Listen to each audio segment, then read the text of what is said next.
এটা মনে হয় বৌদ্ধ বিহার। যেসব চাইনিজরা আছে বৌদ্ধ, তাদের উপাসনালয়। কিছু কিছু লোকজন এখানে প্রার্থনা করতেছে দেখছি বৌদ্ধ বিহারে। এরিয়াগুলো সুন্দর আছে অনেক। এই যে দেখতে পারেন ক্যালিগ্রাফি, চাইনিজ ক্যালিগ্রাফির সাথে বৌদ্ধদেবের মন্দির টন্দির আছে। অনেক সুন্দর এরিয়া।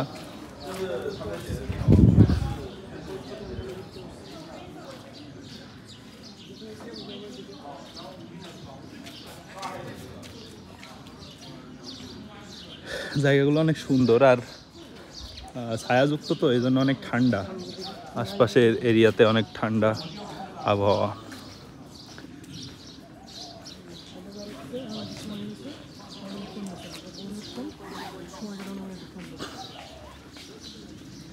সামনে আমরা দুইটা মন্দির পার হয়ে এসেছি, বৌদ্ধ বিহার, দুইটা বিহার পার হয়ে এসেছি। সামনে আরো কি কি জানি আছে, এগুলো তো আমরা জানি না। ট্র্যাডিশনাল চাইনিজও পারি না, না এলে পড়ে বুঝতে পারতাম। এখানে সবই ট্র্যাডিশনাল চাইনিজে লেখা। এই যে একটা এন্ট্রেন্স গেট।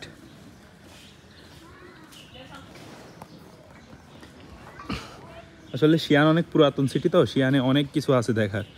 আমরা সেভাবে সময় পাই না ভার্সিটি ক্লাসের কারণে, এজন্য সময়ও হয় না বেরোনোর। যে ড্রাগন পোর্ট ফেস্টিভ্যাল আর উইকেন্ড একসাথে পড়ছে, 3-4 দিন ছুটি পাইছি একসাথে, এই জন্যে আমরা আর কি বেরিয়েছি। পদ্ম লাগিয়ে রেখেছে এরা টবের ভিতরে। এই যে টবের ভিতরে পদ্ম ফুল লাগিয়েছে।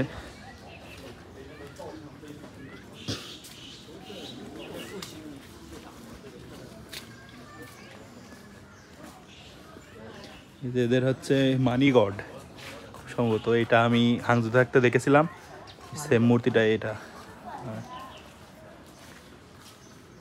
প্রতিটা বৌদ্ধ বিহারে এদের মানি গডটা থাকে দেখি চায়নার।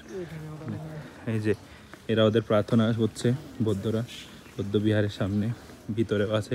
আমরা দুইটা ছেড়ে এসেছি। ওদের তো হিন্দুদের মতো অনেকগুলো হয়তো দেবদেবী আছে, বিভিন্ন জিনিসের বিভিন্ন। এখানেও মন্দির মতো, ভিতরে মূর্তি আছে দুইটা। মনে হচ্ছে লাইব্রেরি, কারণ এটাতে অনেক বই টই দেখতে পাচ্ছি।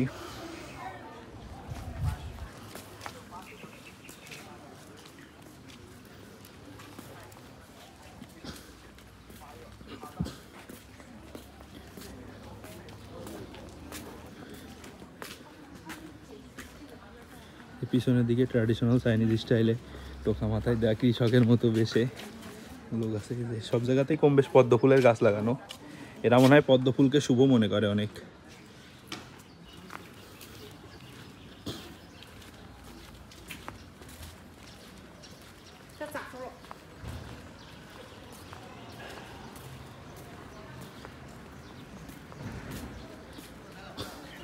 এই যে চাইনিজ আছে ট্র্যাডিশনাল স্টাইলে টোকা মাথায় দিয়ে, উপাসনালয় আছে। এটা মনে হয় ধর্মীয় শিক্ষাগার এরকম কিছু হবে, ধর্মীয় পাঠশালা, জানি না কি সঠিক। Hello, nice to meet you too. Foreigner দেখলে ওরা আবার অনেকটা উৎসাহিত হয়, অনেকে হাইটাই দেয়। তো ইংলিশটা তো ব্যবহার না করার কারণে ফরেনারদের সাথে সবাই কথা বলতে কমফোর্টেবল ফিল করে না। যদি আপনি চাইনিজ পারেন তাহলে সবাই আপনার সাথে খুব ভালোভাবে চাইনিজে কথা বলবে। ও কাকার আবার নমস্কার দেয়, হাই দিলে ওরা ধর্মীয় অনুশীলন করে অনেক কিছু মনে হয়। যে উপরে একটা, এটায় এরকম আরেকটা আছে দায়ান্তাতে, ওইটা শিয়ানের আর কি একটা পরিচিত স্ট্রাকচার।